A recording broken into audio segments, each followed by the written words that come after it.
ആറന്മുള വിമാനത്താവള നിർമ്മാണവുമായി ബന്ധപ്പെട്ട് ദേവസ്വം ഓംബുഡ്സ്മാൻ സമർപ്പിച്ച റിപ്പോർട്ടിന്റെ അടിസ്ഥാനത്തിലെടുത്ത കേസ് ഹൈക്കോടതി ഡിവിഷൻ ബെഞ്ച് പരിഗണിച്ചിരുന്നു. ഈ സമയത്താണ് സ്വമേധയാ എടുത്ത കേസ് തള്ളണമെന്ന് സർക്കാർ കോടതിയിൽ ആവശ്യപ്പെട്ടത്. ചെന്നൈയിലെ ഹരിത ട്രിബ്യൂണലിന് മുന്നിൽ വിമാനത്താവളവുമായി ബന്ധപ്പെട്ട നിരവധി ഹർജികളുണ്ടെന്നും അതിനാൽ കേസ് ഹൈക്കോടതിക്ക് പരിഗണിക്കാനാവില്ല എന്നും KGS ഗ്രൂപ്പിന് വേണ്ടി ഹാജരായ അഭിഭാഷകൻ അറിയിച്ചു. തുടർന്ന് സർക്കാരിന് വേണ്ടി ഹാജരായ അഡ്വക്കേറ്റ് ജനറലും KGSന്റെ ഈ നിലപാടിനെ പിന്തുണയ്ക്കുകയായിരുന്നു.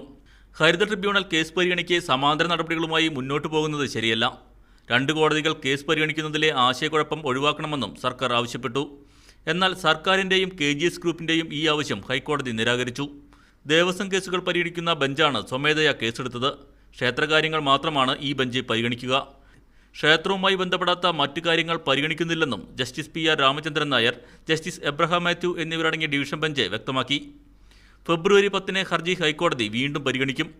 കഴിഞ്ഞ ദിവസം നിർമ്മാണാനുമതി ഉൾപ്പെടെ മുഴുവൻ രേഖകളും പഠിച്ച് റിപ്പോർട്ട് നൽകാൻ ഹൈക്കോടതി സർക്കാരിന് നിർദ്ദേശം നൽകിയിരുന്നു.